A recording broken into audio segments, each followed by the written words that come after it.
Hello दोस्तों, JSSC परीक्षा में एक बार फिर से आपका स्वागत है। आज हम लोग कंप्यूटर के अगले वीडियो लेक्चर के बारे में पढ़ने वाले हैं। ठीक है, इसमें हम लोग पढ़ेंगे दोस्तों कि कंप्यूटर आर्किटेक्चर एवं इनपुट आउटपुट डिवाइसेस के बारे में। मतलब कंप्यूटर का आर्किटेक्चर पूर्ण रूप से किसके किसके मेल से बनता है। ठीक है, तो चलिए हम लोग इसी के बारे में डिस्कस करते हैं। सबसे पहले है कि कंप्यूटर के विभिन्न अवयव एवं उनके मध्य संबंध को कंप्यूटर की संरचना कहते हैं। यानी कि कंप्यूटर के मध्य जितने भी कंप्यूटर के अन्य डिवाइसेस जुड़ी होती हैं, ठीक है, जब हम लोग उन सभी को लगा देते हैं तो एक कंप्यूटर का आर्किटेक्चर जो है वो प्राप्त होता है। कंप्यूटर की संरचना किसी कंप्यूटर सिस्टम की कार्यप्रणाली पर आधारित होती है। कंप्यूटर की जो संरचना होती है किसी भी कंप्यूटर के कार्यप्रणाली पर आधारित होती है कि उनमें कौन कौन से कार्यप्रणाली में उपयोग होने वाले वस्तुओं का सिस्टमों का उपयोग हो रहा है। वास्तव में कंप्यूटर आर्किटेक्चर यह बताता है कि कंप्यूटर में कोई कार्य किस प्रकार पूर्ण होता है। ठीक है, कंप्यूटर का जो आर्किटेक्चर होता है वो डायरेक्टली रूप से नहीं लेकिन इनडायरेक्टली रूप से ये बताता है कि कोई भी कंप्यूटर में कार्य किस प्रकार होता है। जैसे कि उसके साथ इनपुट डिवाइसेस लगी होती है, ठीक है, उसके साथ सीपीयू लगी होती है, उसके साथ आउटपुट डिवाइसेस लगी होती है। तो इससे हम लोग एक क्या हो जाता है कि बाहरी आइडिया मिल जाता है कि कंप्यूटर में किस प्रकार से कार्य प्रणाली उसकी होती है। ठीक है, आगे है कि कंप्यूटर के अवयव, ठीक है, कंपोनेंट्स ऑफ अ कंप्यूटर। तो चलिए हम लोग कंप्यूटर के प्रमुख अवयव के बारे में देखते हैं। ठीक है, तो कंप्यूटर के प्रमुख अवयव में जो पहला आ जाएगा वो आ जाएगा दोस्तों इनपुट या आउटपुट यूनिट। ठीक है, और दूसरा आ जाएगा सेंट्रल प्रोसेसिंग यूनिट यानी कि सीपीयू, और तीसरा मेमोरी आ जाएगा। ठीक है, तो पहले हम लोग इनपुट या आउटपुट यूनिट को देख लेते हैं। तो इसमें है दोस्तों कि इनपुट यूनिट वे हार्डवेयर होते हैं जो डेटा को कंप्यूटर में क्या करते हैं, भेजते हैं। ठीक है, उदाहरण के लिए कीबोर्ड, माउस आदि, यानी कि इनपुट डिवाइसेस में कीबोर्ड, माउस तथा अन्य वस्तुएं आ जाएगी। आगे है डेटा तथा निर्देशों को परिमाण के रूप में प्रदर्शित करने के लिए जिन यूनिट्स का उपयोग किया जाता है उन्हें आउटपुट यूनिट कहते हैं। उदाहरण के लिए मॉनिटर, प्रिंटर, प्लॉटर इत्यादि। यानी कि मॉनिटर हो या प्रिंटर हो या प्लॉटर हो, ये सब कहीं है, ये सब जो है आउटपुट यूनिट है कंप्यूटर के भाग के। ठीक है, चलिए आगे है हम लोग सेंट्रल प्रोसेसिंग यूनिट के बारे में बात करते हैं। सीपीयू प्रोसेसिंग यूनिट और कंप्यूटर का वह भाग होता है जिसमें अरिथमेटिक और लॉजिकल ऑपरेशंस, ठीक है, निष्पादित होते हैं तथा निर्देश डिकोड एवं एग्जीक्यूट किए जाते हैं। सीपीयू कंप्यूटर के संपूर्ण ऑपरेशंस को नियंत्रित करता है। तो देखिए यहाँ से तो प्रश्न आएगा कि बताइए कि निम्न में से कौन कंप्यूटर की इनपुट डिवाइस है। ठीक है, और यहाँ से प्रश्न आएगा कि कंप्यूटर के आउटपुट डिवाइस का उदाहरण बताइए, और यहाँ से प्रश्न आएगा कि बताइए कि कंप्यूटर में ऑपरेशंस को कौन नियंत्रित करता है। तो सीपीयू नियंत्रित करता है, याद रखिएगा। चलिए आगे बढ़ते हैं। आगे है कि सेंट्रल प्रोसेसिंग यूनिट को कंप्यूटर का मस्तिष्क कहा जाता है। एक और प्रश्न बन रहा है कि सेंट्रल प्रोसेसिंग यूनिट जो है वो कंप्यूटर का क्या कहा जाता है, तो कंप्यूटर का मस्तिष्क कहा जाता है। सीपीयू एक आईसी यानी कि इंटीग्रेटेड चिप की तरह होती है जिसे माइक्रो प्रोसेसर के नाम से भी जाना जाता है। तो यहाँ पास भी एक प्रश्न बन गया दोस्तों। ठीक है, चलिए आगे है सीपीयू के प्रमुख अवयव निम्नलिखित हैं। जैसे कि अब हम लोग सीपीयू के पार्ट में पढ़ेंगे। तो पहला है कि अर्थमेटिक लॉजिकल यूनिट। ठीक है। देखिए अर्थमेटिक लॉजिक यूनिट यानी कि ALU, इसका फुल फॉर्म क्या हो, शॉर्ट फॉर्म होता है ALU और फुल फॉर्म होता है इसका अर्थमेटिक लॉजिक यूनिट ALU। इसका उपयोग सभी प्रकार की अंकगणितीय क्रियाएं जैसे जोड़ना, घटाना, गुणा करना, भाग देना और तुलनाएं, दो संख्याओं में यह बताना कि कौन सी छोटी है या बड़ी है अथवा दोनों बराबर है आदि करने के लिए किया जाता है। इसमें सभी क्रियाएं बाइनरी पद्धति में की जाती है, सभी क्रियाएं बाइनरी पद्धति में की जाती है। और आगे है कि प्राप्त होने वाली संख्याओं का क्रियाओं के परिणामों को अस्थायी रूप से स्टोर करने या रखने के लिए इसमें कई विशेष बाइटें होती है जिन्हें रजिस्टर्स कहा जाता है। ठीक है, तो देखिए ALU जो होता है वो बाइनरी सिस्टम पर कार्य करता है यहाँ पास। ठीक है, और ज़्यादा इसका प्रयोग जोड़ना, घटाना, गुणा करना, भाग देना इत्यादि में किया जाता है। ठीक है, चलिए आगे है रजिस्टर्स के बारे में। तो चलिए रजिस्टर्स को जान लेते हैं। यह एक ऐसा उपकरण या साधन है जिसमें डेटा स्टोर किया जाता है। रजिस्टर्स बहुत तेज गति वाली अस्थायी स्टोरेज युक्ति होती है। तो बताइए कि निम्नलिखित में से कौन बहुत तेज गति वाले अस्थायी स्टोरेज युक्ति होती है? तो याद रखिएगा रजिस्टर्स। ठीक है, आगे है कि किसी प्रोग्राम को क्रियान्वयन को सबसे तीव्र गतिशीलता प्रदान करने के लिए रजिस्टरों का व्यापक प्रयोग किया जाता है। ठीक है, तो देखिए किसी भी प्रोग्राम जो है, तो किसी भी प्रोग्राम के क्रियान्वयन को सबसे तीव्र गतिशीलता प्रदान करने के लिए क्या करता है? रजिस्टरों का उपयोग किया जाता है। दूसरा है इसी में CPU के भाग में कंट्रोल यूनिट यानी कि CU। ठीक है, याद रखिएगा कंट्रोल यूनिट।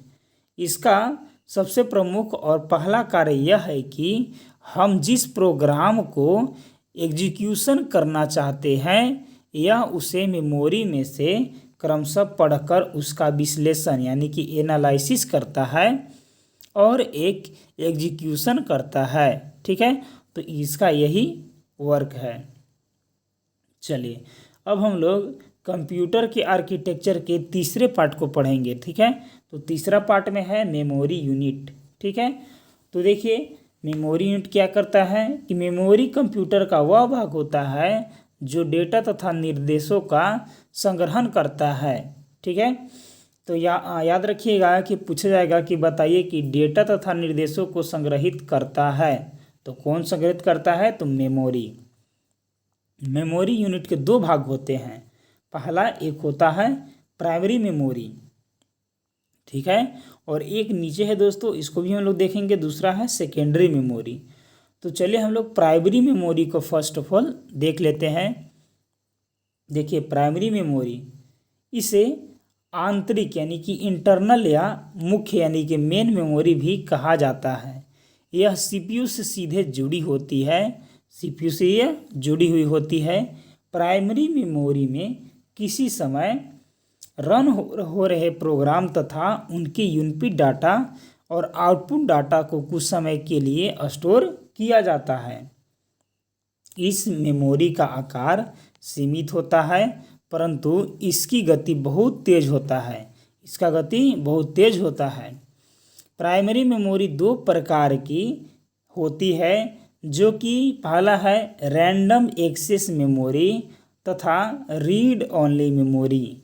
ठीक है, ये दो प्रकार की मेमोरी प्राइमरी मेमोरी होती है। तो चलिए हम लोग सबसे पहले रैंडम एक्सेस मेमोरी यानी कि RAM रैम के बारे में जानेंगे। ठीक है, यह मेमोरी एक चिप होती है जो मेटल ऑक्साइड सेमीकंडक्टर से बनी हुई होती है। ठीक है, रैंडम एक्सेस मेमोरी रैम में उपस्थित सभी सूचनाएं अस्थायी यानी कि टेम्पोररी होती है, इसलिए इसे वोलेटाइल मेमोरी भी कहा जाता है। ठीक है, जैसे ही कंप्यूटर की विद्युत सप्लाई बंद कर दी जाती है, इसमें उपस्थित समस्त सूचनाएं नष्ट हो जाती है। रैम को दो भागों में बांटा जा सकता है, पहला स्टैटिक रैम और दूसरा डायनेमिक रैम। चलिए अब आगे हम लोग रोम के बारे में जान लेते हैं, यानी कि रीड ओनली मेमोरी के बारे में जान लेते हैं। ठीक है, तो इसका फुल फॉर्म हो जाएगा दोस्तों रीड ओनली मेमोरी रोम। ठीक है, रीड ओनली मेमोरी एक अस्थाई यानी कि परमानेंट मेमोरी है, इसलिए इसे नॉन वोलेटाइल मेमोरी भी कहा जाता है। इस मेमोरी में उपस्थित सूचनाओं को केवल पढ़ा जा सकता है। ठीक है, जैसे कि प्रोम, इप्रोम या डबल इप्रोम इस मेमोरी के प्रकार होते हैं। रोम को 3 भागों में बांटा जाता है, जैसे कि प्रोग्रामेबल रोम। ठीक है, और आगे है इसके इरेजेबल प्रोग्रामेबल रोम, और तीसरा है इलेक्ट्रिकल इरेजेबल प्रोग्रामेबल रोम। ठीक है, 3 पार्ट होता है रोम का। चलिए आगे है, इसमें देखिए कि सेकेंडरी मेमोरी सीपीयू के बाहर होती है, इसलिए इसे बाह्य या ऑक्सिलरी मेमोरी भी कहा जाता है। सेकेंडरी मेमोरी क्या कहा जाता है? बाह्य या ऑक्सिलरी मेमोरी इसे बोला जाता है। इस मेमोरी में ऐसी सूचनाएं स्टोर की जाती है जिन्हें लंबे समय तक स्टोर करना होता है। ठीक है, तथा जिनकी आवश्यकता लगातार न पड़ती हो। ठीक है, कुछ मुख्य सेकेंडरी मेमोरी की निम्न तथ्य हैं, जैसे कि पहला सेकेंडरी मेमोरी में क्या आ जाएगा, तो सेकेंडरी मेमोरी में पहला हार्ड डिस्क आ जाएगा। जैसे हार्ड डिस्क सूचनाओं को अस्थायी रूप से स्टोर करने का बहुत विश्वसनीय यानी कि रिएबल माध्यम है। पर्सनल कंप्यूटर के लिए विशेष प्रकार की हार्ड डिस्क की उपलब्धता होती है, जिसे विंचेस्टर डिस्क कहा जाता है। दूसरा है फ्लॉपी डिस्क। फ्लॉपी डिस्क को डिस्किटी, ठीक है, या फ्लॉपी या केवल डिस्क के नाम से जाना जाता है। इस डिस्क पर कोई सूचना लिखने या उसे पढ़ने के लिए एक विशेष उपकरण की आवश्यकता होती है, जिसे फ्लॉपी डिस्क ड्राइव यानी कि एफडीडी कहा जाता है। आगे है कॉम्पैक्ट डिस्क यानी कि सीडी। एक विशेष प्रकार की डिस्क होती है जिस पर डेटा प्रायः एक बार ही लिखा जाता है और फिर उसे कितनी बार भी पढ़ा जा सकता है, जैसे सीडी रोम, सीडीआर, सीडीआरडब्ल्यू। ठीक है, इसके विभिन्न प्रकार है। आगे है डिजिटल वीडियो डिस्क। ठीक है, या डिजिटल वर्सेटाइल डिस्क यानी कि डीवीडी। डीवीडी पर डेटा लिखने या उसे पढ़ने के लिए एक विशेष ड्राइव होती है, जिसे डीवीडी ड्राइव कहा जाता है। डीवीडी का आकार सीडी के समान ही होता है, लेकिन यह 6 गुना अधिक डेटा स्टोर करती है। डीवीडी रोम, डीवीडीआर, डीवीडीआरडब्ल्यू इसके विभिन्न प्रकार हैं। आगे है इसमें कि ब्लू रे डिस्क यानी कि बीडी। बीडी एक ऑप्टिकल डिस्क स्टोरेज माध्यम है। मुख्य रूप से इसका प्रयोग उच्च परिभाषा वाले वीडियो प्ले स्टेशन 3 या वीडियो गेम्स स्टोर करने के लिए किया जाता है। आगे है पेन ड्राइव। पेन ड्राइव को फ्लैश ड्राइव भी कहा जाता है। यह पेन के आकार की इलेक्ट्रॉनिक मेमोरी है, जिसे प्लग एंड प्ले डिवाइस की तरह यूएसबी पोर्ट में लगाकर डेटा को स्टोर करने तथा पढ़ने के लिए प्रयोग किया जाता है। चलिए आगे है इसके बाद कैशो। ठीक है, कैशो मेमोरी एक विशेष प्रकार की मेमोरी है जो अत्यधिक तेज स्टैटिक रैम चिपों का उपयोग करती है। यह प्रोसेसर को किसी विशेष मेमोरी का उपयोग अत्यंत तेजी से करने के लिए सुविधा प्रदान करती है। ठीक है, चलिए आगे बढ़ते हैं हम लोग। आगे है इसके बाद मदरबोर्ड के बारे में। ठीक है, मदरबोर्ड किसी जटिल इलेक्ट्रॉनिक सिस्टम जैसे आधुनिक कंप्यूटर का केंद्रीय या मुख्य सर्किट बोर्ड होता है। इसे मुख्य बोर्ड यानी कि मेन बोर्ड या बेस बोर्ड या सिस्टम बोर्ड या लॉजिक बोर्ड कहा जाता है। इसके अतिरिक्त अन्य बहुत से अवयव जैसे बाह्य भंडारण, एक्सटर्नल स्टोरेज उपकरण, वीडियो कंट्रोलर, साउंड कंट्रोलर, बाहरी इनपुट आउटपुट उपकरण आदि मदरबोर्ड के साथ किसी कनेक्टर या केबल के माध्यम से जुड़े हुए होते हैं। ठीक है, मदरबोर्ड पर चिप के कनेक्टिंग पॉइंट को सॉकेट कहते हैं। आगे है इसके बाद की मेमोरी मापने की इकाई। ठीक है, मेमोरी मेजरमेंट यूनिट्स। कंप्यूटर की मेमोरी को मापने के लिए अन्य इकाई होती है, जैसे कि देखिए एक बिट। ठीक है, एक बिट किसके बराबर है? तो एक बिट बाइनरी डिजिट यानी कि 0 या 1 के बराबर है, जिसमें कि 8 बिट 1 बाइट के बराबर होता है और 1 बाइट 2 निबल के बराबर होता है। 1024 बाइट्स 1 किलो बाइट्स के बराबर होता है, यानी कि 1 KB के बराबर होता है। अब देखिए 1024 KB यानी कि 1024 किलो बाइट 1 मेगाबाइट के बराबर होता है, MB के बराबर होता है। ठीक है, अब 1024 MB जो है 1 गीगाबाइट के बराबर होता है, यानी कि 1024 MB माने 1 GB। अब 1024 GB जो होता है वो 1 टेराबाइट के बराबर होता है। 1024 टेराबाइट 1 पेटाबाइट के बराबर होता है और 1024 पेटाबाइट 1 एक्साबाइट के बराबर होता है। 1024 एक्साबाइट 1 जीटाबाइट के बराबर होता है। 1024 जीटाबाइट 1 योटाबाइट के बराबर होता है और 1024 योटाबाइट 1 ब्रांटोबाइट के बराबर होता है और 1024 ब्रांटोबाइट 1 जियोबाइट के बराबर होता है। आगे है इंस्ट्रक्शन साइकिल। तो चलिए जान लेते हैं इंस्ट्रक्शन साइकिल को हम लोग। देखिए एक कंप्यूटर प्रोग्राम निर्देशों का एक समूह है जो किसी कार्य को पूरा करने के लिए आवश्यक चरण को विस्तार पूर्वक बताता है। पूरी इंस्ट्रक्शन साइकिल में निम्न 4 चरण होते हैं। पहला चरण निर्देशों को मेमोरी से पैच करना। ठीक है, और निर्देशों की व्याख्या करने के लिए डिकोडिंग करना। तीसरा चरण है निर्देशों का निष्पादन करना और चौथा चरण है मेमोरी में संरक्षित करना। जैसे कि देखिए पहला कारण है जो निर्देश है, पहला चरण निर्देश में इसमें निर्देशों को फैच किया जाता है। ठीक है, दूसरा निर्देशों को डिकोडिंग किया जाता है, तीसरा निर्देशों को निष्पादन किया जाता है और चौथा निर्देशों को स्टोरेज किया जाता है, यानी कि साइकिल के रूप में ऐसे घूरता है। ठीक है, चलिए आगे बढ़ते हैं। इसके बाद है नीचे की मशीन चक्र। ठीक है, तो मशीन चक्र किसको बोलेंगे उसको हम लोग जान लेते हैं।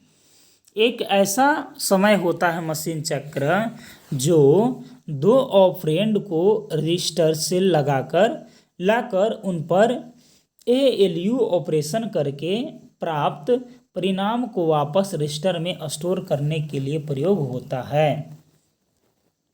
एक यूनिट द्वारा डाटा एवं निर्देशों को लोकेट करने और उसे CPU तक पहुंचाने में लिए गए समय को एक प्रोसेसिंग चक्र कहते हैं। आगे है UPS। ठीक है, देखिए UPS जो होता है अनइंटरप्रेटेबल पावर सप्लाई, ऐसा यंत्र होता है UPS जो कंप्यूटर के साथ जुड़ा होता है और विद्युत पावर जाने के बाद भी कुछ समय के लिए कंप्यूटर को विद्युत प्रदान करता है। ठीक है, तो देखिए हम लोग आज कंप्यूटर के आर्किटेक्चर के बारे में पढ़ रहे थे कि कंप्यूटर के आर्किटेक्चर में कौन कौन से जो यंत्र होते हैं वो मिल करके एक कंप्यूटर का पूर्ण आर्किटेक्चर प्रदान करते हैं। ठीक है, इसके अगले हम लोग आने वाले वीडियो में कंप्यूटर संबंधित अगले तथ्यों को जानेंगे। तो यदि आप जेएसएससी एग्ज़ाम से रिलेटेड किसी भी सब्जेक्ट का वीडियो चाहते हैं तो आप हमारे चैनल के साथ ज़रूर बने रहें। ठीक है, ये वीडियो जेएसएससी एग्ज़ाम के किसी भी प्रतियोगिता परीक्षा जिसमें कंप्यूटर के प्रश्न आते होंगे उसके लिए बेहद इम्पोर्टेंट है। तो चलिए मिलते हैं अगले वीडियो में, तब तक के लिए धन्यवाद।